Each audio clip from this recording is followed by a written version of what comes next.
Okay, folks, let's take a few minutes to talk about teaching concepts. Most of the time, or many of the things you will be teaching in your disciplines are concepts by nature. And whether you realize it or not, most of you are probably good at your discipline and the concepts within your discipline. Otherwise, you probably wouldn't have chosen your discipline.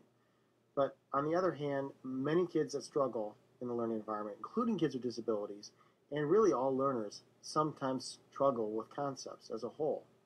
Therefore, there are a number of routines and tools that you can use in your classroom to support the understanding of these concepts so the students can come to a deeper understanding of learning the concepts and being able to apply those as needed on a day-to-day basis.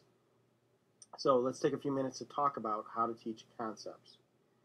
Up to this point, we've talked about organizing content at both the course and the unit level. Within the organization of that content, we've also identified what the key components or key concepts are that have to be taught. So if you recall, we said you really kind of focus on those fundamental must-haves, those key concepts that you must embed in every lesson, that every student must be able to glean from the lesson. Now we have to talk about how to teach them. So really what we want to talk about here are those organizers that you can use in your classroom and the routines to support the learning of concepts. Now, most of you are familiar with the notion of things such as a Venn diagram, where you could put two concepts one next to one another. You could say, here are the traits that they have separate from one another, and then here are the ones that are that are overlapping.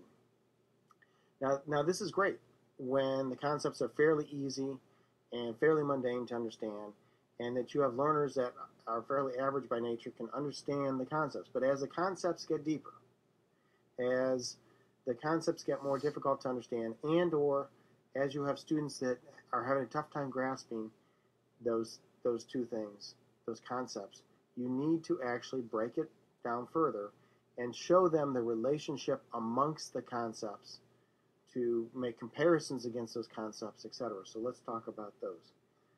Now, overall, one of the things you have to take into consideration, and we should be able to answer after this is all done, is does simply using a graphic organizer, for instance, support learning? If it does, then why does it? If it doesn't, why does it not? And then what do graphic organizers do overall to support the learning process? What is inherent about a graphic organizer to support the learning process? Because as you'll read, graphic organizers, by and large, you'll find them to be effective in the learning process. That doesn't answer the first question just yet, by the way. But what do they do? Why are they effective? And what might you do to effectively integrate these graphic organizers into your day-to-day practice? Well, let's take a look at a few research-based organizers and routines that have been shown to be effective. In fact, one of the things that many of you probably do not know is that the KU Center for Research on Learning is well known, not only in the state of Kansas, not only across the United States, but internationally around being able to help teachers think about and use routines and strategies in their classroom for supporting disciplinary sort of teaching and understanding of those disciplines for those students who struggle and those students who are high achieving and everyone in between. In fact, there's a network of about 900 teachers across the country that come to Lawrence on a regular basis to get retrained and recertified to be a CRL trained teacher. Let's go over and give you a couple of those special tools that they've been using for some years, and you'll be provided with these tools, and we're going to give you access to these things, and you'll be able to use them in the context of our classroom and in what we're doing here. Okay, this comparison routine table will be provided to you in the module, and you can kind of go through these, but we're going to use them in class, and you'll be able to kind of get your hands dirty with them and kind of figure out how they actually work. But let's review them in some detail so that you can kind of see how we explicitly walk the kids through comparing some concepts and making some comparison here. So in the first step, what we're doing is we're identifying the known concepts. We're identifying those known concepts. In this case, we're looking at birds and mammals. We're looking at birds and mammals. We're writing in the names and typing in the names there.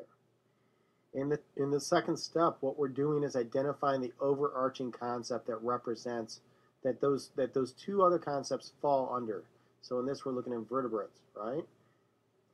In the third step, what we're doing is looking at the characteristics of those two concepts that we're making a comparison of, birds and mammals. So we're describing those characteristics, identifying those distinguishing traits of the concepts being explored. So for instance, under mammals, we say that most mammals travel by foot. They're warm-blooded. They live around the world. They have hair, etc. Under birds, we're saying most of them fly. They are warm-blooded. They live around the world. They have feathers, have backbones, etc. So that we're breaking those two down and we're saying these are just generally the characteristics of the two concepts. In the fourth step, what we're getting to is identifying then and combining those characteristics and saying, what are the like characteristics? What are those qualities or attributes that the target concepts have in common? What are those things the target concepts have in common? So in this case, they're warm-blooded, they live around the world, and they have backbones. That is exactly what they have in common. In the fifth step, then we're identifying the categories. Now we're identifying the like categories, the larger groups and or categories to which the like characteristics belong to.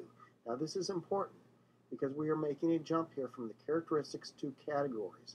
And we're saying, okay, categorically, how body temperature is regulated is something they have in common. Where they live is something they have in common. How their bodies are supported is what they have in common.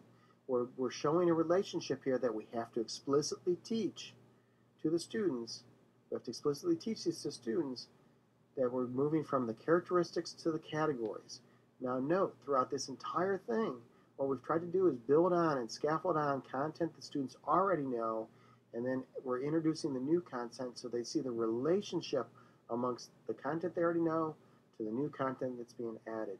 And this might be one of those areas oftentimes where content's being added, because we're saying, what do these characteristics have in common? What categories do they represent? In the sixth step, what we're doing then is looking at the unlike characteristics, right? I think you've probably seen the theme here and the way we're operating. But we're looking at the unlike characteristics. So in our mammals versus birds thing, in mammals we're saying that most of them travel by foot, they have hair, most of the young are born live. In the birds, we're saying most of them fly. They have feathers. Young hatch from eggs. Those are unlike characteristics from that list that we already stated of the characteristics. We are then jumping to, you probably guessed it, to the unlike categories. These are those larger groups again, or categories by which the unlike characteristics belong. We are then, in this case, we're saying how they travel is different. What their bodies are covered with are different. How the young are born are different. After we have both the similarities, the characteristics, and we've identified the like characteristics and the like categories, and now the unlike characteristics and the unlike categories, now we get down to number 8.